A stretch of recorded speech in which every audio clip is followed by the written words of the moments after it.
Around noon on January 13th, 2015, 43-year-old Anna Moses was sitting in her office at the University of Texas at Dallas when she heard her cell phone ding inside of her purse. Anna knew she was not supposed to use her cell phone during work, but she had a feeling she'd just gotten a text from someone very special.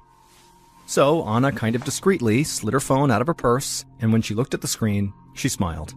Like she'd thought, her boyfriend, Michael Stodnick, had texted her to confirm that they were still on for dinner that night. Just looking at this message gave Anna butterflies. Michael was a business professor at the university where Anna worked, and he was the first man she had seriously dated since her divorce about 2 years earlier. Anna and Michael had been an item now for the last 6 months, but for Anna, who'd previously been married for 15 years, dating still felt very new. She and Michael were both single parents in their early 40s, but this new relationship made Anna feel young again. Anna quickly texted Michael to let him know she was definitely still on for dinner, then she quietly slid her phone back into her purse and got back to work.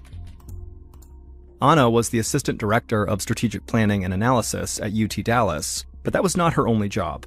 She was also a graduate student pursuing a master's degree in data analytics, so Anna was very busy. But as soon as the clock hit 2 p.m., Anna stood up from her desk and headed upstairs. She knocked on an office door before opening it, but really the knocking was just a formality. The person sitting at the desk inside, University Vice Provost John Workowski, always expected Anna for afternoon tea. When Anna walked in, the 71-year-old administrator greeted her with a smile and called her by a special nickname, Babochka. It meant butterfly in Russian, and hearing it made Anna feel nostalgic for the country where she grew up. Anna sat down across from Dr. Workowski, and right away he handed her a steaming cup of tea. Dr. Workowski had wild gray hair, big glasses, and he always smelled like cigarettes.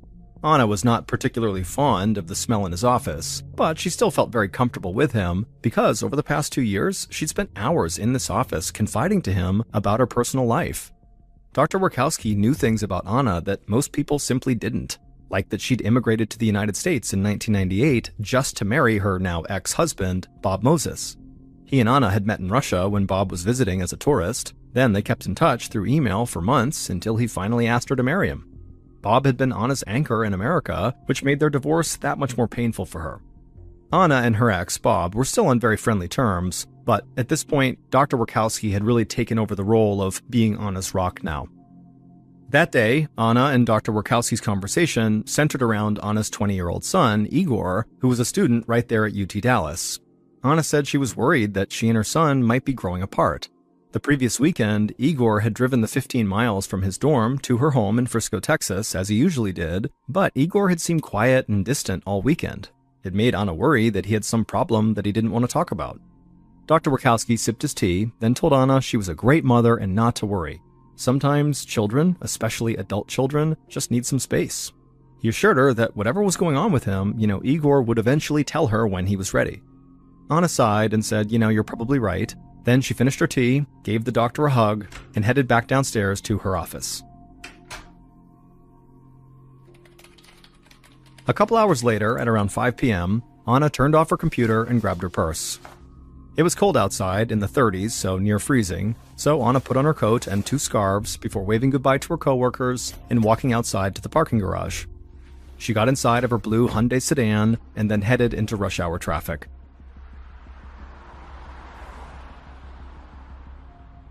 Part of the way home, Anna's stomach began to growl. She was hungry. Anna looked at the clock and saw that it was 5:30, which meant her boyfriend Michael would not be picking her up for dinner for another 2 hours. So she decided to pull off the highway right then and go to a fast food restaurant, a Taco Bell that served Mexican food, and she went through the drive-thru and she bought a chicken quesadilla. Anna was really hungry, but after receiving the food, she didn't eat it in the car. Instead, she just set it on her passenger seat. Anna generally preferred to keep her surroundings really tidy, and so she never ate in her car. It was just too messy. About 15 minutes later, Anna turned into her neighborhood. As she approached her 2-story brick house, she stopped beside her mailbox and rolled the window down to grab her mail. Then she pulled her Hyundai into the garage. Anna shut the garage door behind her, she gathered up her purse, her mail, and her quesadilla, and she got out of the car. She walked towards the door that led into her home, thinking about how excited she was for her date that night with Michael. But as she reached for the doorknob, Anna heard the sound of rustling behind her, followed by a loud clap.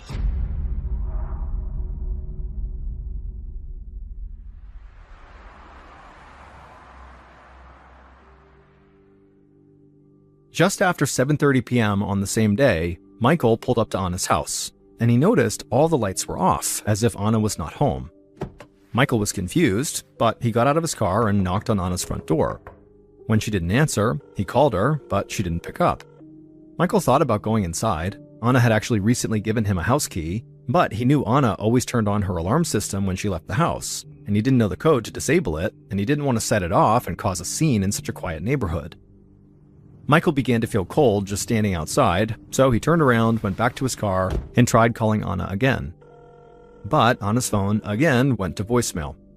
Anna had never missed a date with Michael before, but Michael told himself, Anna was very busy, she was a grad student and a mother, she could have easily gotten sidetracked with any number of things.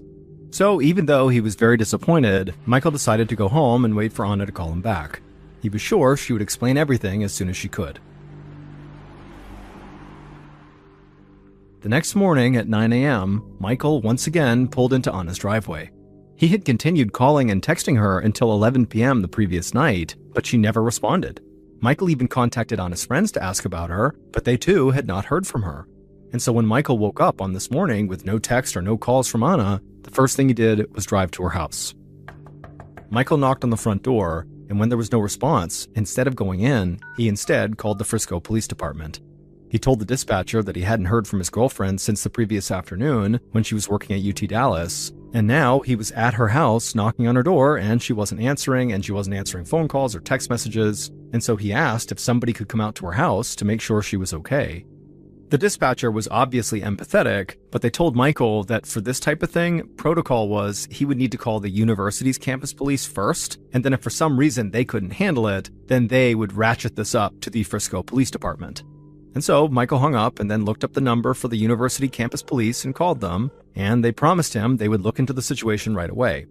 Michael thanked them and hung up, and even though he still felt very uneasy about this, he had to get to work. So he got into his car and drove away.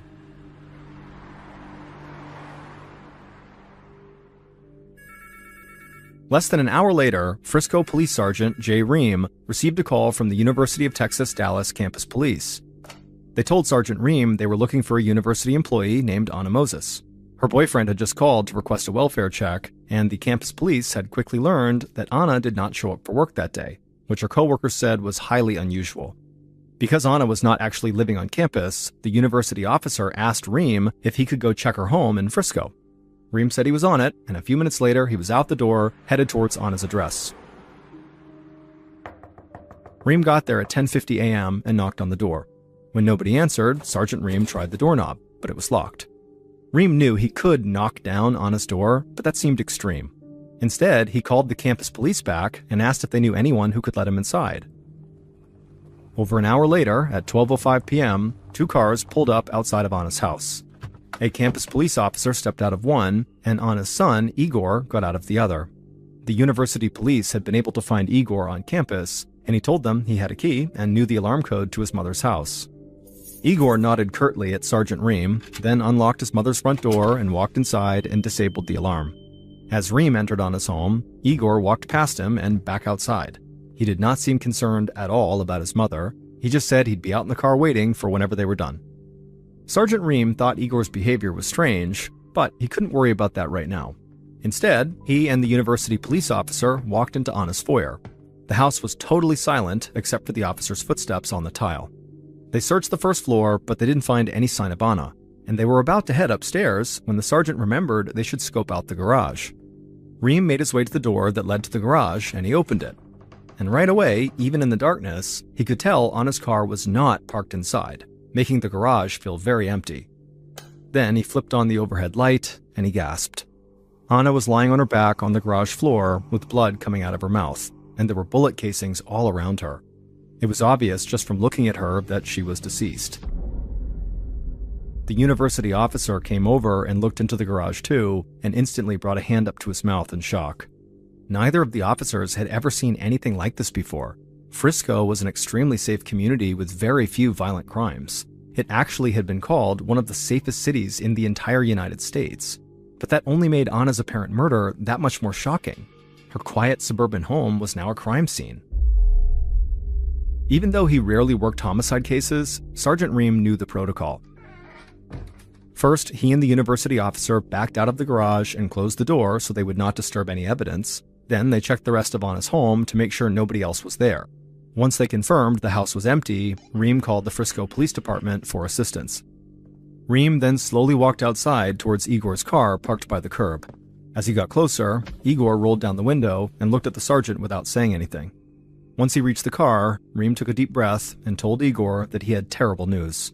His mother was dead, and it looked like she'd been murdered. The sergeant watched Igor for a reaction, but the young man's face was blank. Then Igor just furrowed his eyebrows and asked if his mother was in one piece. Sergeant Reem was so surprised by this question that he just said, "Well, yeah." Igor nodded and then said he had to go because he had class. Reem had no idea what to make of Igor's very bizarre reaction. It was so odd, but Igor had just received this life-shattering news, and Reem knew, shock can make people behave in totally inexplicable ways. So for now, Reem decided to give Igor a pass, and he just figured, they would do everything they could to find out what happened to his mother. Then the sergeant heard a siren blaring, and he looked up to see a Frisco PD cruiser heading his way. A few minutes later, Frisco detective Brian Schutte and Texas Ranger Ruben Mankin stood inside of Anna's garage. The two men were from different agencies, but they'd both been assigned to lead the case together. The crime scene made Schutte feel totally sick. He was a very young detective, and this wasn't just the first time he'd be leading a murder investigation. This was his first murder case that he'd ever worked on. Detective Schutte squatted next to Anna's body. She was still wearing a heavy coat and 2 scarves, but he could see a bullet wound in her neck. And scattered on the floor around her were a few unopened envelopes, an empty Taco Bell wrapper, and a black purse.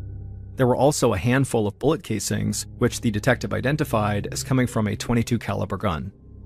Detective Schutte told Mankin that it seemed like Anna had been outside, which is why she was wearing warm clothes, and she had come in and was carrying her mail, purse, and fast food trash when somebody shot her in her garage. Schutte figured that Anna had likely been killed the previous evening when she came home from work. Ranger Mankin nodded in agreement, but he pointed out that Anna's car wasn't parked in the driveway or the garage, so he wondered if her killer had stolen it. Maybe Anna had been killed during a robbery. But then Detective Schutte opened up Anna's black purse, and it didn't seem like anybody had rifled through it. And Anna's wallet, which contained $300 in cash, was still inside her purse. And the inside of Anna's house also looked totally undisturbed, so if this was a robbery, the only thing the killer stole was Anna's car, which didn't really make any sense. Schutte told Mankin that he really wasn't sure about the robbery theory, it felt kind of weak, but the missing car did give them a good place to start. So Schutte radioed the Frisco Police Department and asked a fellow officer to put out a bulletin about Anna's stolen vehicle. But at the same time, Schutte was thinking to himself that it seemed most likely that Anna had been killed by somebody she knew. After all, the killer had clearly gained access to the garage without breaking in, and the young detective couldn't stop thinking about the very strange statements and behavior of Anna's son, which the local police had briefed him about. Schutte really wanted to interview Igor as soon as possible. Later that afternoon, Detective Schutte sat down across from Igor inside of an interview room at the Frisco police station. Igor looked remarkably calm, and when he spoke, his voice was flat and emotionless. The detective asked Igor to please talk about his relationship with his mother. Igor said that he and his mother had always been very close. They both loved music, and when Igor joined a Christian rock band as a teenager, his mom supported him and came to almost all of his shows. Even now that Igor was living on his own at college, he still went home to visit her every weekend. Anna kind of babied him by doing his laundry and cooking for him, but Igor kind of liked it. But he said seeing Anna divorce his dad had been really difficult. Bob actually was not Igor's biological father. He had adopted him. And so for Igor, he looked at Bob as his father. That was his dad. And when Igor said that, Schutte stopped him because he hadn't realized Bob was not his biological father. But Igor explained that his mother had actually been married twice, once briefly to a man in Russia and then to Bob in the United States. The Russian man was Igor's biological father, but Bob had legally adopted Igor when he was just 4 years old. And as Igor talked about his dad, Bob, he became emotional. Igor said he, personally, Igor, had been diagnosed with a rare form of bone cancer when he was just 8 years old, and his dad had always been there to support him. Igor's cancer eventually went into remission, but the experience showed Igor that Bob genuinely loved him like he was his own son. Detective Schutte couldn't help but feel moved by Igor's story, but he wanted to stay focused on the horrible crime he was still investigating. So he asked Igor if there was anyone who would want to hurt his mother. Igor thought for a moment and then said no. But he added, whoever killed his mother should be forgiven. Igor said he was a devout Christian and he believed all people, even killers, should be treated with mercy. Shuti was shocked. Igor did not seem to care at all that his mother was horribly murdered, but the detective just stared at the college student trying to remain professional and followed up by asking Igor where he'd been the previous evening. Igor said he had been in class from around 5:30 p.m. to 9:45 p.m., and he had classmates who could vouch for him. Shuti did not have any evidence that would allow him to hold Igor any longer, though he still felt very suspicious of him. But despite Shuti's inexperience as a detective, he still knew the worst thing an investigator could do right now was get tunnel vision about one suspect. For now, he knew he needed to explore every possibility, and he knew exactly who he wanted to talk to next: Anna's ex-husband and Igor's dad, Bob. After Shuti told Igor he was free to go, the detective went to his office, and he saw Ranger Mankin had left him a note about the progress in his investigation, and that the medical examiner had sent a copy of Anna's autopsy report over. Mankin's note explained that he'd been able to reconstruct Anna's last day by obtaining security camera footage from UT Dallas, local toll roads, a Taco Bell, and also an elementary school near Anna's house. After reviewing this footage, Mankin estimated that Anna got home from work between 5:50 and 5:55 p.m. on January 13th, and based on the crime scene, he felt certain she was killed almost immediately when she went inside. Next, Shuti looked over the autopsy report that was sent over, which largely supported Mankin's theory about when Anna was killed. The medical examiner said Anna had been shot at close range 6 times. All of the bullets came from the same .22 caliber gun, and the wounds were grouped tightly together, which made the medical examiner think her killer had some level of experience using firearms. But there was one odd detail that really stood out to the medical examiner. The detectives had told him before he did the autopsy that Anna had bought a quesadilla at around 5:30 p.m., which would be less than half an hour before she was killed. And considering they found the empty wrapper for this quesadilla next to her dead body, it suggested she had eaten it. However, when the medical examiner examined Anna's stomach contents, it looked like she hadn't eaten for many hours prior to her death. And if Anna didn't eat that quesadilla, well, according to the medical examiner, it seemed highly plausible that her killer did. Shuti was so disturbed by the idea of somebody who could shoot someone in cold blood 6 times, kill them right in their house, and then pick up their Taco Bell and eat it over their body. It just seems so unbelievably psychotic. And so Shuti called Ranger Mankin and said he knew it was late, but they did not have time to waste. They really needed to dig in right now. So, shortly before midnight on Wednesday, January 14th, Shuti and Mankin knocked on the door of a medium-sized home in Frisco. This is where Bob had been living since his and Anna's divorce. He was renting a room and sharing the home with 3 other men. Bob answered the door. He was wearing pajamas and looked confused to see the police. He asked if everything was okay, and Detective Shuti just said no. They needed to speak with him about his ex-wife, but it would be better if they talked at the police station. But Bob didn't move right away. Instead, he stayed in his doorway and just kept asking, really, what's happening here? Can you tell me anything else? And finally, Detective Shuti said, "I'm sorry, but unfortunately, your ex-wife is dead." As soon as he said it, Bob's face just fell, and he agreed to go with them to the station. Bob's interview began at 1 a.m., so it was now Thursday, January 15th. And it wasn't until Shuti, Mankin, and Bob were actually sitting in the interview room that they told Bob Anna was not just dead, she had been murdered. Bob looked horrified, and his first question was, "Is Igor okay?" The police assured Bob that Igor was fine. Then Ranger Mankin asked Bob where he'd been on the evening of January 13th, the night that Anna was killed.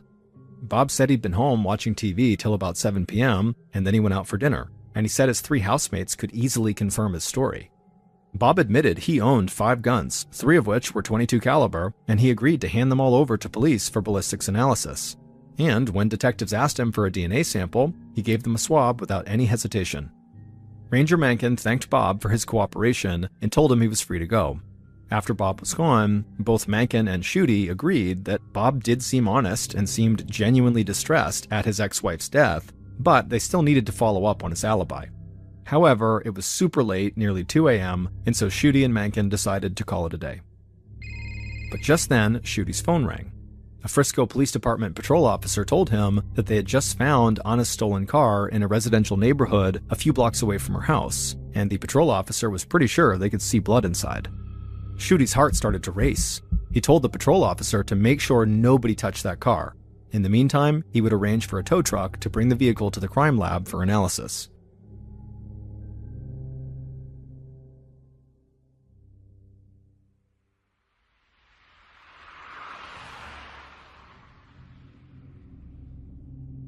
After a few hours of sleep, Schuette arrived at the Frisco Police Department crime lab early on Thursday morning. Anna's blue Hyundai sedan was there, and a technician was waiting to brief the detective on what they'd found. The technician said the vehicle was remarkably clean inside, except for a few things. There was an empty Red Bull energy can, there was a cigarette butt, and there were 2 small bloodstains, one on the right side of the driver's seat and one on the center console. Schuette was really excited at this news. And so he had the can, cigarette, and swabs of the blood sent off for DNA testing, along with the swab that Bob had given them during his interview.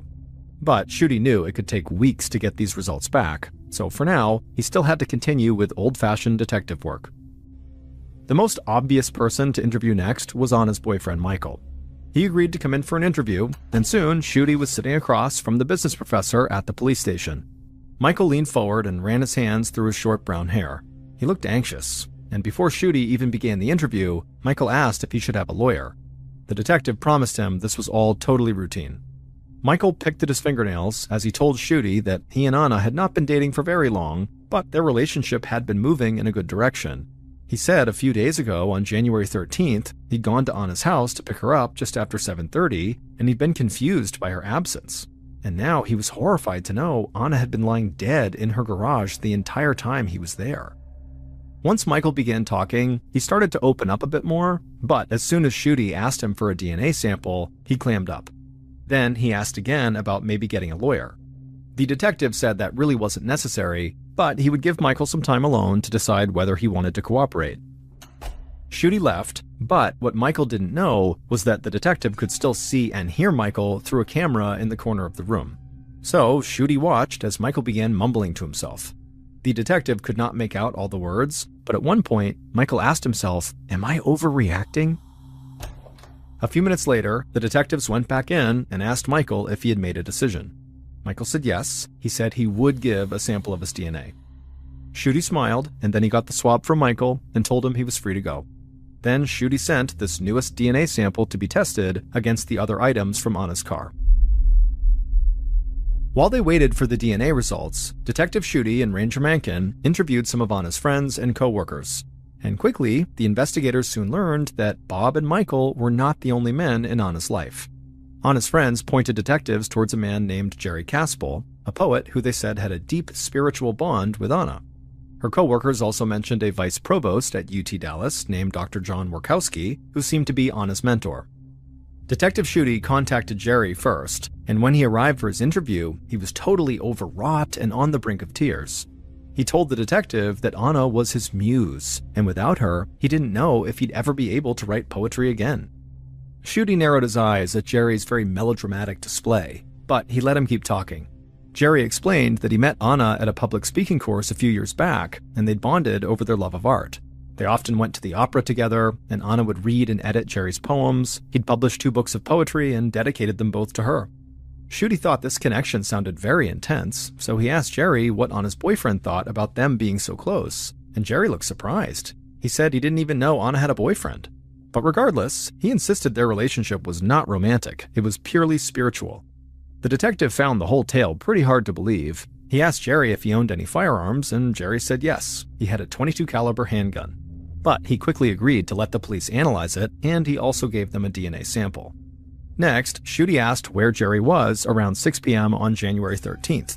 Jerry said he was driving home from work on a Dallas toll road that was very far away from Anna's home, and the toll records would certainly reflect that. Schuette thanked Jerry, and as soon as the poet left, Schuette just shook his head. It did not seem like Jerry was a viable suspect. So he called the next man on his list. A few days later, Detective Schuette began to interview Dr. John Warkowski. The university administrator explained that he met Anna through work, and they grew very close during her divorce. Then, Dr. Warkowski said something surprising. he told the detective that he and Anna once had an affair. Schutte stared at the man, who was 70 years old, making him 27 years older than Anna.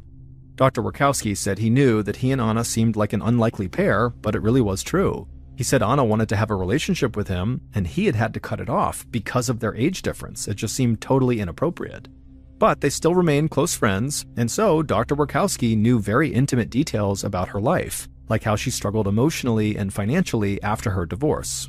Dr. Wachowski said he considered it his privilege to help Anna with money. In fact, in the 2 years since her divorce, he'd wired her a total of $46,000. Dr. Wachowski insisted this money was given as a gift with no strings attached, but Schutte was not convinced.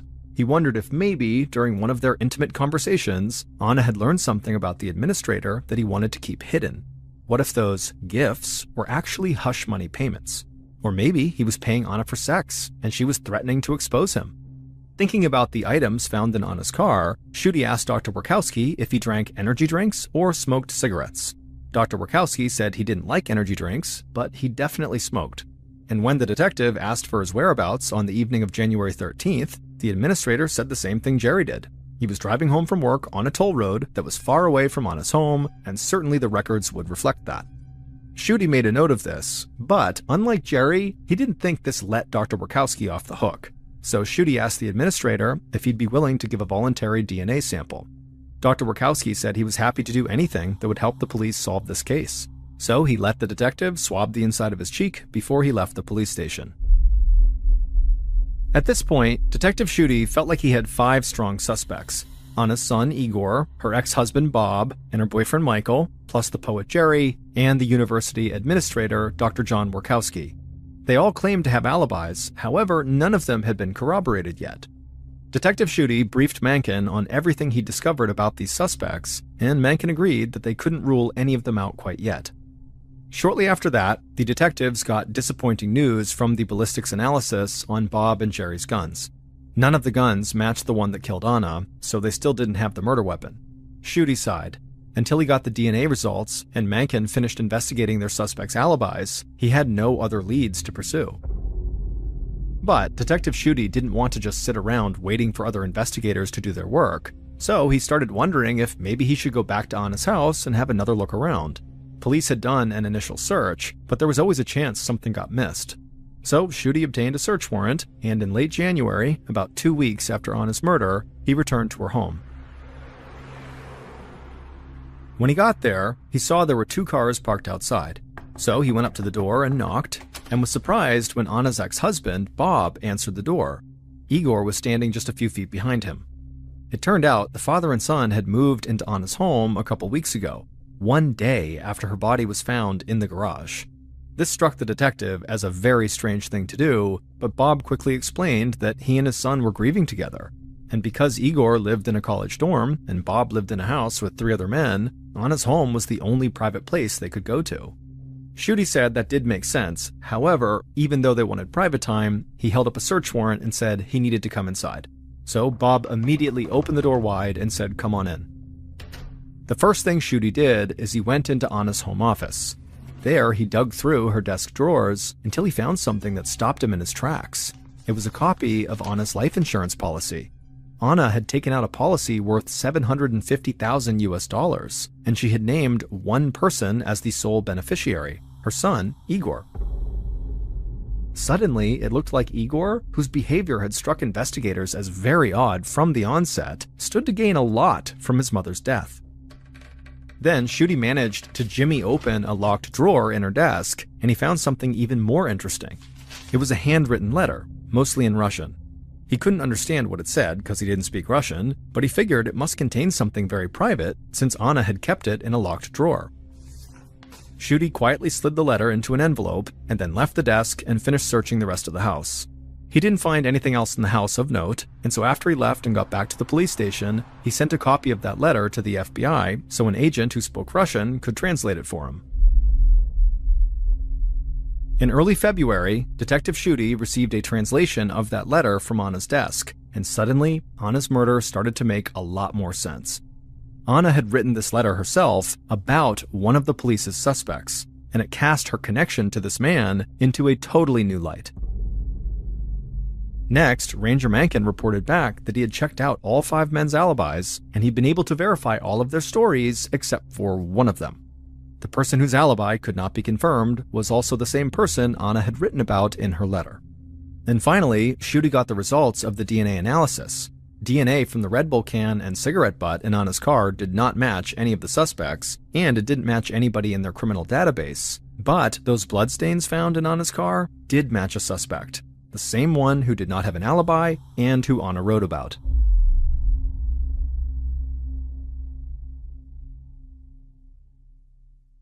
And so, based on this evidence, along with further investigation into this primary suspect, here is a reconstruction of what police believe happened to Anna Moses when she returned home from work on January 13th, 2015.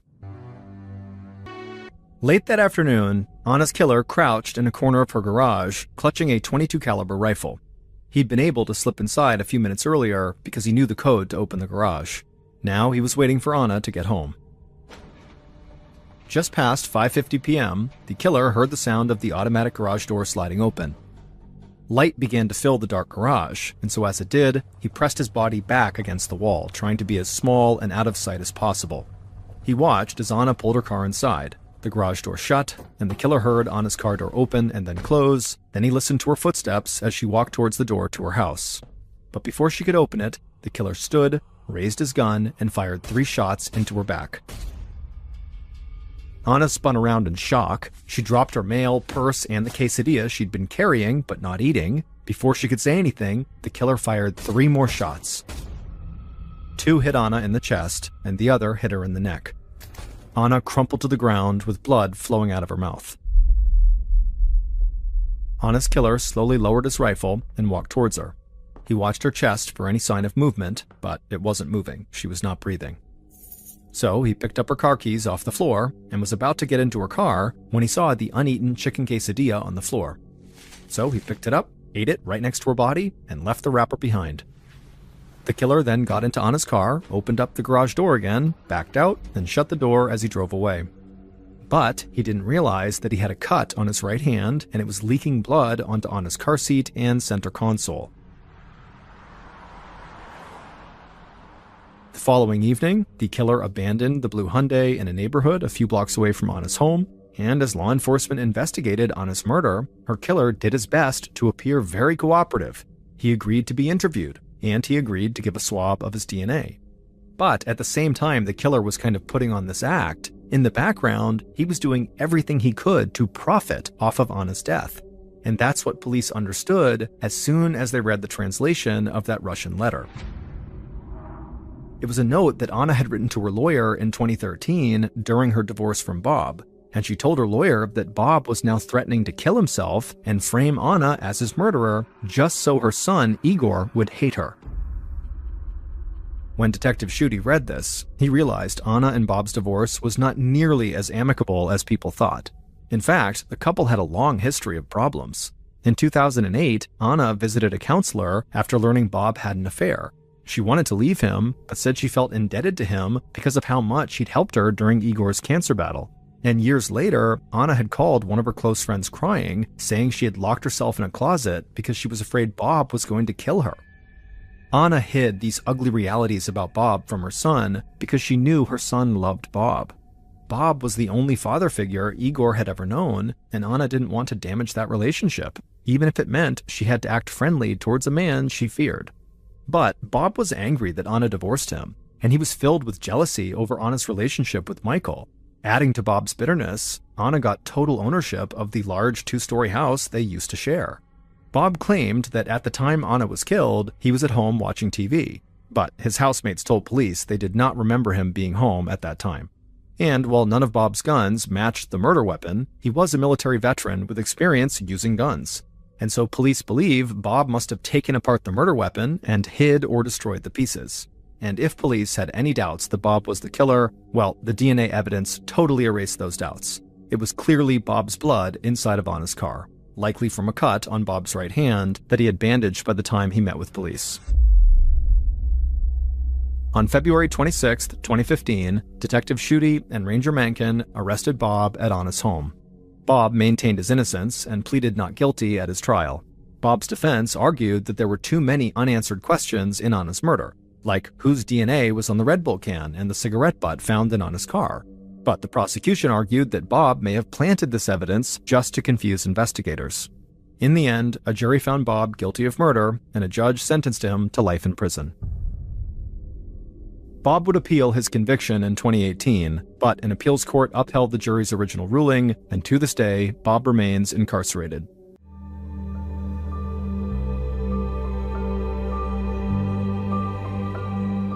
66-year-old Sharon Erickson loved being retired, and as the former assistant treasurer of Saunders County stepped out of her house on this cool Thursday morning in June of 2003, she thought, not for the first time, that one of her only regrets in life was that she hadn't retired a few years sooner. Now, turning to look up and down the tiny business district of Colon, Nebraska, one of the smallest towns in America, Sharon ran through her mental list of what she planned to do that early summer day. After spending 37 years collecting tax revenue and keeping perfect records of complicated financial transactions, the routines that Sharon had put in place over the last 5 years of her non-working life had given her the time and opportunity to pursue her own interests and hobbies. And even though getting her hair styled every Thursday afternoon was not exactly a hobby, it was one of the weekly appointments that Sharon looked forward to the most. Putting her hand up to her brown hair, Sharon patted the big puffy curls that had been her signature style for as long as she could remember. And since the hair salon where Sharon went every week to have her hair done was out in Cedar Falls, that meant an enjoyable 10-minute car ride due north to a town that was more than 4 times bigger than Colon, which clocked in with just 128 residents. For Sharon, the drive to Cedar Bluffs was also a trip down memory lane. This was where Sharon had gone to high school, the same high school where Sharon's mother had spent years of her teaching career. In addition to seeing some familiar sights and maybe grabbing a quick bite to eat, Sharon's weekly appointment was always a nice opportunity to chat with her hairdresser about what was going on in Saunders County, where both towns were located, and to exchange local news, personal stories, and opinions about everything from the weather to state and county politics. And after an hour of friendly conversation in which the women would feel like they had identified and probably solved most of the world's problems, Sharon could enjoy a stroll around the local farmer's market before she hopped back into her silver Taurus sedan and headed back home to 112 Spruce Street. Sharon knew that from the outside, this weekly visit to Cedar Bluffs, along with her other daily and weekly routines, might look unexciting and even boring, but to Sharon, who had been divorced for many years and who did not have any children, these routines represented all the ways in which she had become part of the social fabric of Colon, Nebraska, her home for the last 47 years. And it was this connection that had made Sharon's retirement meaningful.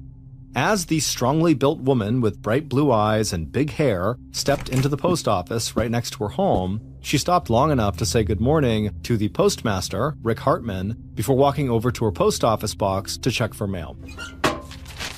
Sharon was good friends with Rick. She had hired him to do various repairs and improvements to her house, and when Sharon was away on one of the trips she enjoyed taking with her cousin, who lived 40 minutes south in Lincoln, Sharon left her house key with Rick so he could keep his eye on the property while she was gone.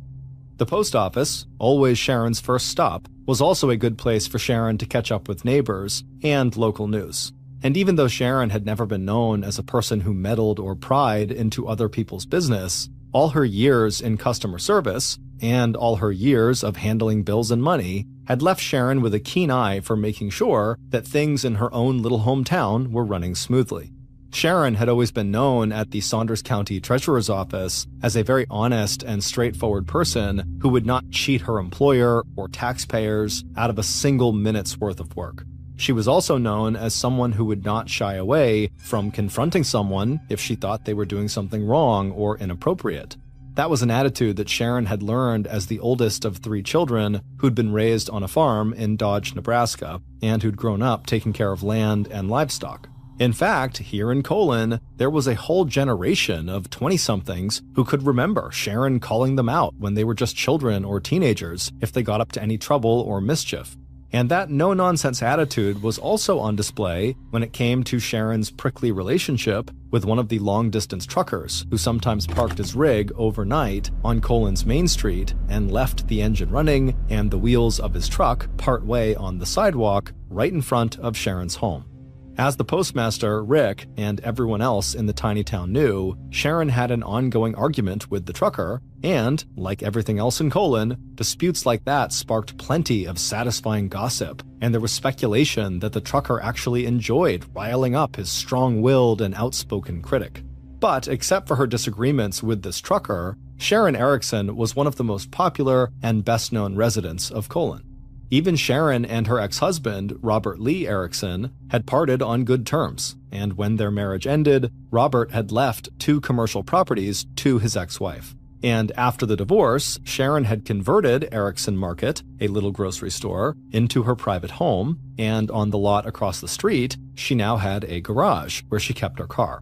But it was what Sharon had done with part of the former grocery market that had won her a special place in the heart of her community. When the bar/cafe in Colon, where residents would all go to grab coffee and talk, closed down, Sharon had hired Rick, the postmaster, to remodel the front room of her home into a little community meeting place with tables and chairs and free coffee. And then Sharon handed out keys so Colon residents could come and go as they liked. And not only did Sharon offer free refreshments, she could also still help Colon residents out with questions or any problems related to their county tax bills. After chatting for a few minutes with Rick, Sharon waved goodbye to her friend and walked out of the post office to make her next stop at the local bank. Not only did Sharon keep her checking and savings account there, she and the bank employees had shared a common career in managing and keeping track of money, and so there was always common ground for discussion. Except now that Sharon was retired, she mostly just liked to talk about what vacations she might like to take with her cousin. Along with her skill as a dancer, who never missed the chance to twirl the night away with her local singles group, Sharon also loved outdoor activities like fishing and visiting her sister out in Colorado. By the time Sharon had arrived home late that afternoon from her trip to Cedar Bluffs, she was looking forward to the phone call that was always the final scheduled event of her day. After pulling her car into the small tan garage that was located across the street from her house, Sharon walked outside and used the remote to close the garage door. Then she turned and crossed Spruce Street to her red brick home with the big glass windows that faced onto the street. Although Sharon was not someone who scared easily, as a single woman living alone, she was very mindful of her personal safety. While she had welcomed the community into one of the front rooms of her house, that room was closed off from the rest of Sharon's house, and Sharon had made sure that her window coverings blocked any view from the street into or out of Sharon's living space. About a year and a half ago, Sharon was sure that while inside her house, she had seen one of her doorknobs turn, as though someone outside was checking quietly to see if the door was unlocked. In response, Sharon had immediately installed door alarms that were designed to go off in the event of any forced entry. Behind Sharon's house, there were only a handful of other residential buildings separated by a narrow alley from Sharon's own property. And about a half block away, there was also a small field containing long, round, white steel tanks filled with anhydrous ammonia. Anhydrous ammonia was one of the ingredients used to make fertilizer, but it was also one of the key ingredients that went into the illegal production of methamphetamine, the highly addictive and popular stimulant that in the last several years had driven up the rate of crime and health problems throughout the population in the rural Midwest. Concerned about the alleyway and about people trying to steal anhydrous ammonia from those tanks, Sharon had enclosed her own backyard by putting up a 6-foot-high chain-link fence, leaving just the back and side doors with access to her fenced-in backyard. Now, glancing at her watch, Sharon stepped up to her front door, turned the key, and let herself inside her cozy wood-paneled living room. Sharon was looking forward to changing into comfortable clothes, admiring her freshly styled hair, then settling into the soft brown armchair tucked into the corner next to a reading lamp. And then, at 5 p.m. sharp, Sharon would do what she did every day, chat on the telephone with her cousin in Lincoln. The two women, who enjoyed traveling together and who visited each other at least several times a week, had plans to get together that Sunday for lunch and a movie. After chatting for a few minutes, the two friends confirmed those plans and then ended the call. As for the rest of Sharon's day, it wouldn't be too long before Sharon made one quick circuit of her house and made sure all the doors were locked and she was buttoned up tight for the night. Not that Sharon expected any trouble. After all, if there was one person in Colon who knew all of her neighbors and practically everybody else in town, it was Sharon. To her, the little town of Colon was an open book, and a book with its ever-changing stories and secrets that Sharon never tired of reading. And besides, when it came to personal safety, Sharon had one more line of defense. Tucked inside the drawer of her nightstand, right next to Sharon's bed, was a small Beretta handgun. It wasn't until the evening of Monday, June 30th, 2003, that Sharon Erickson's cousin in Lincoln picked up the phone and dialed the number for the state bank in Colon, where Sharon did her banking. Sharon and her cousin had spent the previous day, Sunday, having lunch together and watching a movie. When Sharon had left Lincoln at 4:30 p.m. that Sunday afternoon, the two friends had said goodbye and promised to talk again the next day, Monday, at the usual time, 5 p.m. But it was now nearly 6 p.m. on Monday, and Sharon was not picking up her phone, despite her cousin calling her over and over again. And Sharon's cousin could just not keep the concern out of her voice when she asked if anyone at the bank could just walk 2 doors down the street to Sharon's house and just make sure Sharon was okay.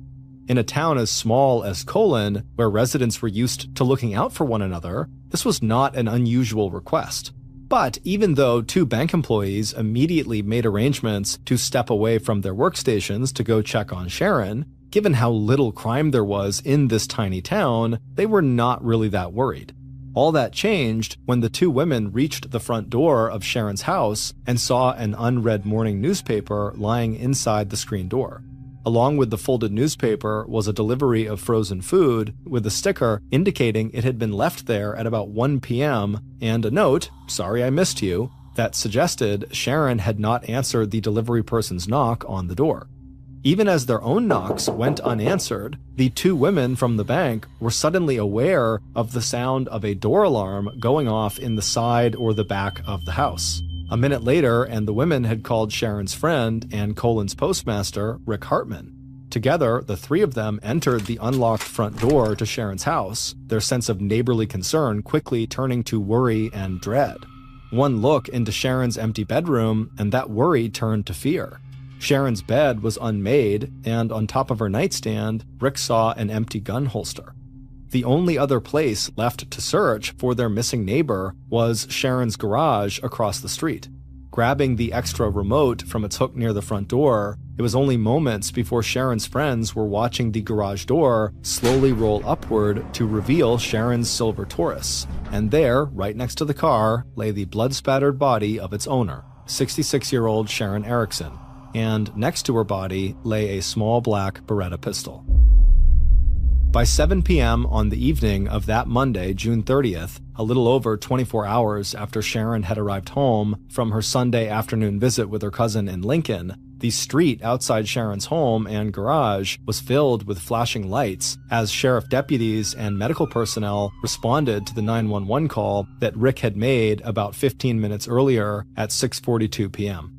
And right from the very start of the investigation into what had happened inside that garage, the town's postmaster did not hold back when it came to offering law enforcement his personal theories and observations. Even before the yellow crime scene tape was strung up around the perimeter of both properties, Rick Hartman was explaining to police that Sharon must have used the handgun that was found on the floor of the garage to commit suicide.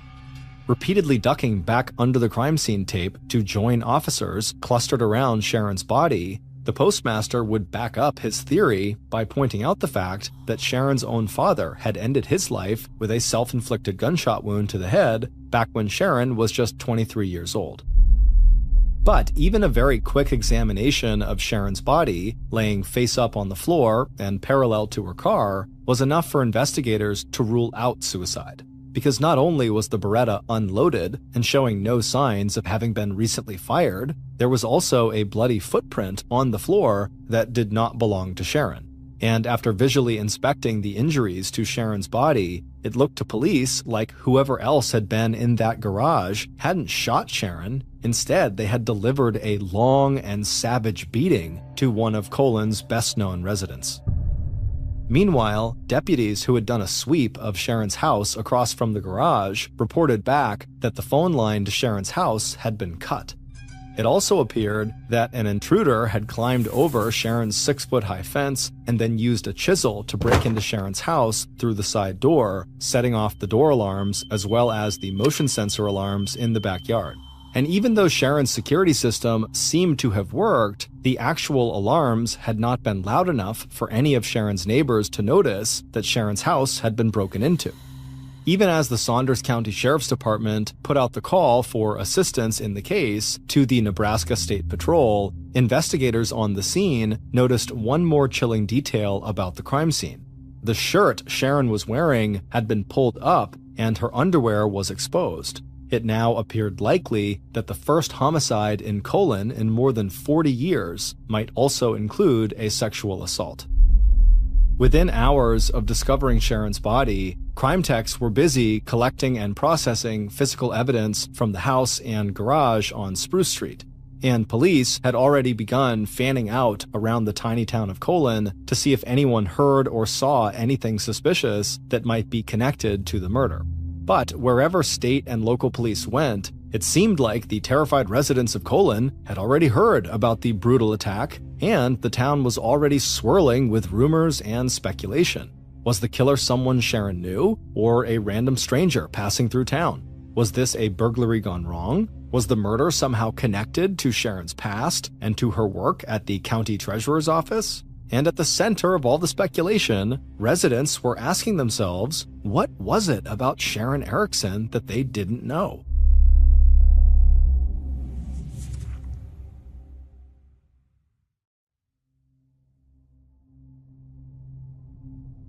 By Tuesday, July 1st, the day after Sharon had been killed, there was already one name at the top of investigators' list of possible suspects: Colon's postmaster and volunteer firefighter, Rick Hartman. In the absence of a husband or romantic partner who might have had a personal motive for killing Sharon, Rick appeared to be an exceptionally close friend of Sharon's, someone Sharon had entrusted with a key to her house, and someone who had helped her with improvements to her property. Rick had also drawn suspicion to himself with his intense interest in what police were thinking and doing, and by repeatedly showing up near and even inside the marked-off crime scene areas. At the same time that police began to have conversations with Rick about his movements in the days leading up to Sharon's murder, investigators were also following up on another possible theory that Sharon's murder had been the result of a robbery gone wrong. Even though nothing of value seemed to be missing from Sharon's house, investigators were looking at the possibility that the break-in had awakened Sharon, who then confronted the robber with her unloaded pistol before fleeing from her house to the safety of her garage and the cell phone she kept inside her car. It was there that Sharon had been attacked and killed. But it wasn't long before both theories, Rick as murderer and robbery gone wrong, seemed to hit a dead end. Rick's wife and family confirmed his alibi for the likely time of Sharon's death. As for the robbery, the only person in town with a history of criminal offenses was a 24-year-old man who lived with his mother in a house across the alley behind Sharon's house. But like Rick, James Mars also had an alibi for the time of the murder. He'd been out drinking with friends in the neighboring town of Wahoo before arriving back home, checking in with his mother, who was asleep on the couch, watching TV, and then going to sleep in his bedroom. Like everyone else in Colon who police would interview over the next 2 weeks, James knew Sharon, but his only real contact with her had been when he was much younger and would sometimes pick up a few dollars, helping her with yard work or shoveling her snow. Meanwhile, the autopsy report on Sharon's body, which was released to police 7 days after her murder, had confirmed police suspicions that Sharon had been sexually assaulted before she was killed. Unfortunately, the DNA samples that the medical examiner had collected from Sharon's body and clothing were not large enough to produce a DNA analysis definitive enough that police could use it to identify a possible killer. police also came up short on other physical evidence.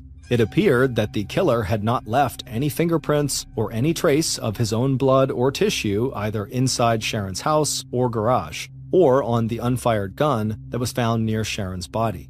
With James Mars and Rick Hartman on the back burner as suspects in this case, police turned their attention to two other possible leads. After hearing about the arguments that Sharon had had with the trucker who sometimes stopped over in Colon, investigators hopped into their service vehicles and drove throughout Saunders County, asking at gas stations and truck stops about a man with a red rig that had an eagle on its front license plate. At the same time, investigators were spending hours tracking down any possible link between Sharon's death and the drug trade. Specifically, whether Sharon might have been killed because she witnessed someone stealing anhydrous ammonia, the key ingredient in meth, from the tanks located half a block from her house. But almost 3 weeks after Sharon's murder, both of those leads had dried up too. That's when the trucker, unaware that there was an all-points bulletin out for him and his rig, passed through Colon again. But when he was stopped and questioned by investigators, the trucker presented gas and travel receipts that showed he'd been out of state at the time of Sharon's murder. By then, investigators had also failed to turn up any connection between Sharon's murder and the operators of any local meth labs. By late July, almost 7 weeks after Sharon's murder, state and local investigators were no closer to finding Sharon's killer than they had been on the evening her body had been found, sprawled out on the floor of her garage. And even as the residents of Colon were becoming more and more desperate for answers, the only thing detectives had left to do in a case that was quickly starting to go cold was to send the DNA evidence collected from Sharon's body and clothing to the crime lab at the Nebraska State University Medical Center for more advanced and sophisticated testing. Investigators also circled back to Colon's postmaster, Rick Hartman, raising the possibility that his alibi was not so solid after all. And as the cornfields surrounding Colon, Nebraska ripened over the course of that hot Midwestern summer, the rumor mill inside the little town had also heated up. And at the center of the gossip over Sharon's murder was speculation that Rick and Sharon had been having an affair that had somehow ended with Sharon's violent assault and death. And in October 2003, 4 months after Sharon's murder, investigators got a tip that put Rick right back in the #1 position on detectives' list of suspects. At a recent garage sale of Sharon's furniture and other belongings, Rick had made what police viewed as a strange and suspicious purchase. Colon's postmaster showed up at the estate sale and bought Sharon's mattress. When Sharon's sister had confirmed that sale to investigators, their first thought was that maybe Rick wanted to get rid of the mattress because it contained traces of his own DNA that could link him to Sharon and to her murder. After again denying any involvement and explaining that he bought the mattress for use in his family's spare bedroom, Rick finally agreed to provide police with his fingerprints and hair samples. He also agreed to take a polygraph test, but the results of that test were inconclusive. Still, with no hard evidence that linked Rick to the crime, investigators had to let Rick go and admit, at least for the time being, that their investigation into Sharon's murder had ground to a halt. It would be another 6 months after that interview and 10 months after the discovery of Sharon's body before investigators finally got the breakthrough in the Sharon Erickson homicide that they'd been hoping for. In April of 2004, detectives received a call from the Nebraska State Crime Lab.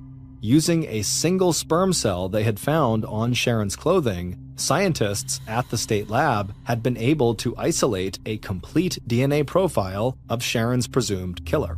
And to the shock of everyone who had been involved in the investigation, that profile did not match the DNA submitted by the detective's #1 suspect, Rick Hartman. Still, the new evidence breathed life and hope back into the Sharon Erickson homicide investigation, and soon detectives were once again poring over every one of the 200 interviews and 500 pages that made up the case file to see if there was anything they might have missed back in the summer of 2003. And within days, police had launched a DNA dragnet, spreading out across Colon and other areas of Saunders County to collect DNA samples from people whose names they had found listed in previous interviews, and sending each of those samples straight back to the Nebraska University Crime Lab. And just 3 weeks later, by the end of April 2004, 10 months to the day after Sharon's murder, investigators got another call from the crime lab. One of the DNA samples they had just tested was a perfect match to the killer who had left their DNA on Sharon's clothing. For the 128 residents of Colon, the name on that report would change everything they thought they knew about each other. And for years to come, Sharon's beloved hometown would become a place where people locked their doors, looked over their shoulders, and questioned the basic goodness of human nature. Based on what investigators would discover from a review of Sharon's murder file, coupled with that DNA evidence, here is a reconstruction of what police believe happened to Sharon Erickson in the early morning hours of June 30th, 2003.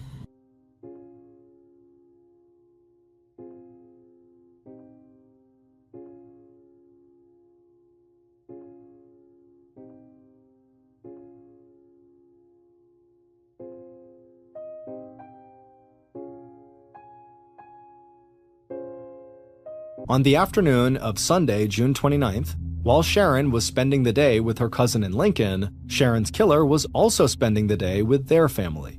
But unlike Sharon, whose golden years of retirement had capped a long and successful life of hard work and close friendships, on that particular day, the killer's feeling of everything going wrong in his life seemed to get worse with every passing hour.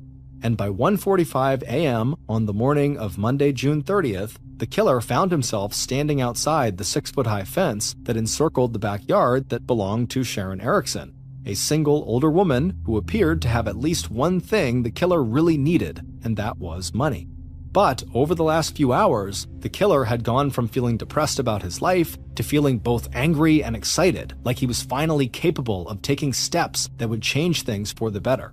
Looking at the fence, the killer felt like he could easily climb over a barrier that was twice as high, and he didn't need a weapon to make his plan work. He'd already cut the telephone line, and all he needed now was the chisel inside his pocket that he could use to get inside that treasure box of a house. And just a minute or two later, the killer was dropping quietly onto the grass of the backyard and heading to the narrow space between the fence and the side door. And as he did this, the motion detector lights in the backyard switched on. And as soon as the killer had pried loose the door and then used his boot to kick the door open so he could slip inside, he began to hear the sound of the door alarm going off inside the house. The staccato bleat of that alarm was loud enough to wake Sharon from a sound sleep. Sitting up in bed, Sharon immediately understood that alarms were going off, and so she reached for the phone on top of her nightstand. Even before she had put the receiver to her ear, she had punched in 911. But instead of hearing the police operator at the other end of the telephone line, all Sharon heard was silence, no matter how many times she kept punching in those 3 emergency numbers. Dropping the phone and switching on her bedside lamp, Sharon jumped out of her bed, opened the drawer of the nightstand, and pulled out the holster where she kept her pistol. Even though the gun was not loaded, the Beretta felt solid and heavy in Sharon's hand. Dropping the holster onto the tumbled sheets, Sharon wrapped both of her hands around the grip of the gun, and when the intruder stepped inside her bedroom a moment later, Sharon was there, waiting, gun pointed straight at his chest. But as soon as Sharon saw the face of her intruder, her eyes widened and the gun dropped a few inches as a burst of anger ran through Sharon's body. Yelling at the man in front of her to get out of her house, to leave and never come back, Sharon stepped forward to close the distance between them. Faced with Sharon's fury and looking down the barrel of a Beretta pistol, the intruder backed up, tried to get his bearings, and tried to remember that feeling of power that had surged through him when he had swung his body over Sharon's fence and kicked her door in just a few minutes ago. But the last thing he had expected when he entered Sharon's house was this show of anger and defiance, and this voice that put into words all of his failings and mistakes. Pivoting suddenly, the killer made for the door. It turned out there was nothing worth stealing in this house anyway, and now he just had to get away. But even as the killer slipped outside and headed for the empty street, he could hear Sharon's footsteps behind him. Dropping back into the shadows, the killer watched as Sharon, dressed, carrying her purse, wearing her slippers, gun in hand, came running out the front door and headed for her tan garage 50 yards away, already clicking the remote that opened the garage door. And suddenly, the killer understood what Sharon was about to do. She must have a cell phone inside her car, and she was going to call the police, tell them who he was and what had just happened. Sprinting out from the shadows, the killer raced after Sharon and made it into the garage right behind her, even as the garage door was starting to roll back down. According to the autopsy that would be conducted on Sharon's body 36 hours later, the medical examiner would determine that the actual cause of Sharon's death was strangulation. But that came after a beating that would leave Sharon with severe blunt force trauma to the left side of her head, nose, and her left eye. Defensive wounds all along the left side of her body, along with cuts and bruising to her face, arms, and legs, all indicated that Sharon had struggled against her attacker with all of her strength. But all of Sharon's strength and all of her will to live would not be enough to save her. Before the attack in that garage was over, Sharon's killer, a man Sharon had known since he was a small child, sexually assaulted the 66-year-old retiree who had spent most of her life helping other people. Finally, Sharon's killer unwrapped his hands from around Sharon's throat. But when he looked down at his victim, Sharon's killer was shocked to find that Sharon was still alive. Exhausted, 24-year-old James Mars, who had been one of the teenagers Sharon had once scolded for getting into mischief, climbed to his feet. Stepping onto Sharon's chest and neck, he could feel her ribs and the bones in her neck start to break under the weight of his boots. He literally stamped the life out of his victim. It would turn out the alibi James Mars had given investigators back in July of 2003, about 11 days after Sharon was discovered, was riddled with lies. After spending the afternoon of Sunday, June 29th, just across the state border in Kansas, helping his aunt put a new roof on her house, James headed back into Nebraska to drink beer at one of his friends' houses. But by 12:30 a.m. on Monday morning, June 30th, James and at least one friend had gone to a local bar where they continued to drink for another half hour or so until they moved to a second bar called the Oasis. But they arrived at the Oasis right as the bar had stopped serving alcohol. And after the bartender refused to serve James another drink, James decided to experiment with a new kind of stimulant. And for the first time in his life, James tried cocaine. Too drunk and high to drive back to Colon using the main roads where he might be stopped by police, James left the bar nearly an hour earlier than he had told police, arriving back at his mother's house not at 2:30 a.m., but at 1:30 a.m. After digging into James's alibi, police would discover that one of James's friends had agreed to lie about when James left the bar, and James's mother may only have been guessing at what time James had actually arrived home. But one thing is certain, James did not just go straight to bed after watching a few minutes of TV in his mother's living room. Instead, by 1:45 a.m., riding a cocaine and alcohol high, James had decided that he could at least solve one problem in his life, the fact that he was flat broke, by robbing his neighbor who lived just across the alley that separated their two houses. James figured that Sharon, older and single, would be an easy target. Instead, as soon as Sharon had recognized who her intruder was, she confronted him in the same way she had when he was a teenager, asking what he thought he was doing and telling him to get out of her house. But after doing exactly as he was told, James saw Sharon make a run to her garage, and the thought of her calling police and getting him arrested, along with everything else that was wrong in his life, like the fight he'd just had earlier that night with his longtime girlfriend, his young daughter who didn't live with him, the string of part-time farm work rather than any steady job, all caused James Mars to snap. As he said to investigators when he later confessed to Sharon's murder, quote, "I blew my cork," end quote.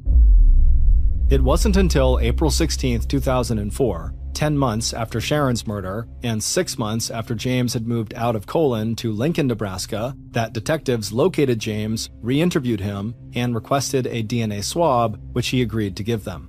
13 days later, on April 29th, James's DNA came back as a complete match to the sperm cell that was found on Sharon's clothing. 5 days later, on May 4th, 2004, James Mars was arrested and charged with first-degree murder. 3 months later, in August of 2005, James Mars avoided a jury trial by pleading guilty to a lesser charge of second-degree murder that he believed would come with a maximum sentence of 20 years in prison. Instead, in January of 2006, 3 years and 6 months after killing his next-door neighbor, James was sentenced to life in prison without the possibility of parole. Explaining the severity of the sentence, the judge told James, quote, "Nothing I can say or do to you today can repair what your actions have done. You've taken a loved one, terrorized your community, and placed residents under a cloud of fear and suspicion." End quote.